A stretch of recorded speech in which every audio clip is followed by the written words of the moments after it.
Yan guys, kami lang shoutout. Nandito tayo sa Manila Bay, sa Dolomite. High tide, So update lang tayo ngayong hapon dito. High tide ngayon, malalim ang tubig. Pag malalim ang tubig, akala mo umiiksi na yung Dolomite. At saka siyempre, parating yung ulan.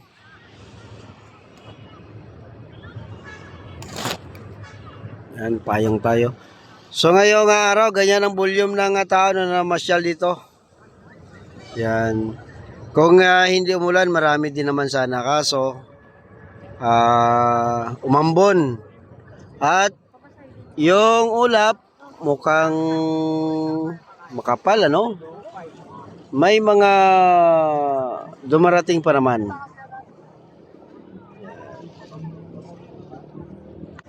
So far, ang tubig, malinis, Yan, Yan. So magalaw ang tubig, so ibig sabihin dagat talaga to. Pag tahimik ang dagat, parang nakakatakot Parang may mangyaring hindi maganda pag once na ang dagat ay tahimik. Sabi nga nila, ang dagat daw ay may sariling mundo. Pero ang kanyang alon, dala siguro yan, baka may dumaan lang na sasakyan dyan na pandagat, kaya umalon. Hindi talaga to yung alon na palagi nakikita natin, Yan. Although siyempre pagdating sa dalampasigan, talagang umalon siya, Yan. So yan ang namamasyal dito ngayon. Dami rin, Yan. Marami din naman. Thinking na papunta sa holiday, kailan bang holiday? So sa holiday sigurado maraming maraming mamamasyal, Yan. So yung mga bata nag-enjoy.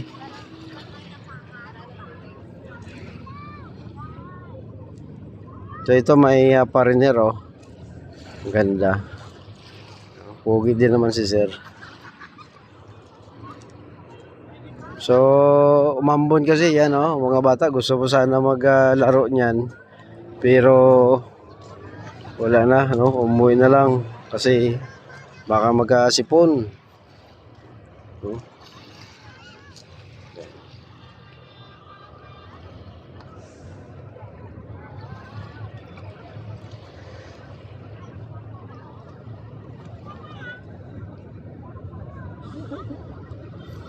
At isa sa napansin ko dito, mukhang may pa-Christmas din naman sila May Santa Claus.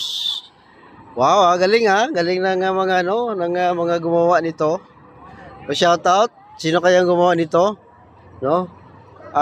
Santa Claus sa kanyang karwahe na siyempre nahatak ng mga 7 tawag dito. Osa,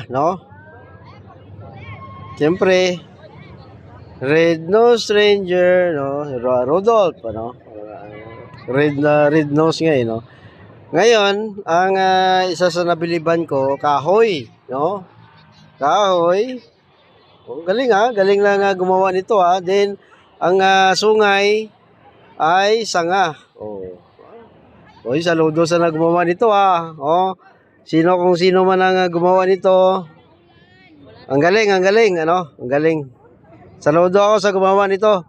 At saka siyempre ito nga guys, ang ginawa nilang maliban sa kay Santa Claus, yung ginawa nila na to, ay yung mga kahoy lang din na pinulot nila dito.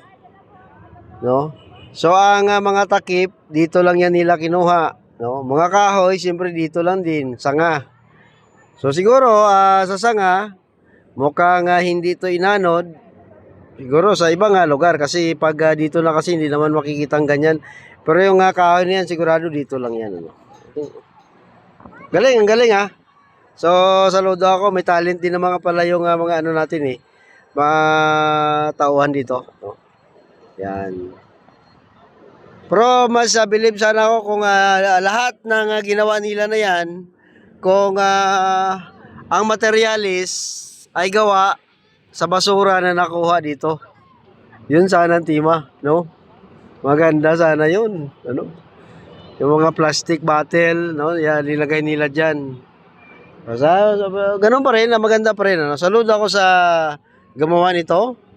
And then, thinking na ito ay gate. Sana dyan sa gate nilagay. Tapos, tanggalin yung harang na 2025 kung kinurek pa, ano. Sana ang 2025 dyan sa taas. O, di ba? Kasi, pa-picture sila dyan, dadaan. O, parang entrance, no, style. Pero, ganun pa man, maganda guys, Correct pa ako, hindi nga ako marunong, you know. Yun, no. Ang nagandaan ko dito, pagkagawa nila ng usa. No? Oh, kahoy, ano? Galing. Di ba? Pinaka-landmark, ano, ng Dolomite, yung bato na gawa dito nang galing ang buhangin na Dolomite, no? Sa tinagal-tagal na panahon, mukhang tumagilid. At siyempre, yung buhangin, no? Bumuo na dyan sa gilid niya. Yung plaque, plaque, nandyan pa rin. Or ano tawag dyan, steel na lapida, no? So, ang picture, nag-fade na. So, yan ang itsura dati dito, no? Sa Dolomite, naabutan ko yan actually. Nasabi nga nila, yan ang dati. So, salamat tayo sa pagpagawa nito. Pero gano'n pa man, hindi natin maalis na may issue na nakalaan dito. No? Sabi ko nga guys sa akin, para lang sa akin ang lahat ng proyekto ng gobyerno, kung imbestigahan yan, sigurado may corruption dyan. Long time ago pa, no? So wag nilang sabihin na dito lang sa panahon ngayon ang corruption. Mula pa yan, noon pa, ang kickback, nandyan na yan. Ano pa lang ako, hindi pa ako tumatakbo pa ako na hubotubad sa ulan. Batang-bata pa ako. Alam ko na yung kickback na yan. No? Naririnig ko na yung kickback na yan. So, walang proyekto ng gobyerno, I think, noon, na walang corruption. No? Real talk tayo. Ngayon, ang update dito sa Dolomite, yan po, no? Ang mga namamasyal, marami-rami din, ano? Kung hindi lang siguro umulan, mas marami ang namasyal dito. So, ang karagatan ay tahimik, pero may alon din naman kahit papano. Pero mas gusto ko sa dagat yung maalon. Bakit? Kasi parang dagat talaga. Sabi ko nga, pag tahimik ng dagat, parang nakakatakot. Parang tao lang, ano? Pag tahimik, nakakatakot. Yan. So, gano'n pa man, kahit anong isyo, kahit anong kulay ng Dolomite, still, maganda pa rin mamasyal dito, guys. Dito lang yan sa Maynila, sa may Rojas Boulevard. Pasyal na kayo, no? Dito sa Dolomite Sun Beach. Yan. Yan ang update dito. Salamat po. Paki-click, like, and share po ng ating video para malaman ng lahat na may magandang pasyalan dito sa malapit lang sa Maynila or sa Maynila mismo, dito lang yan sa Manila Bay. Yan. Ang Dolomite Sun Beach. Salamat guys.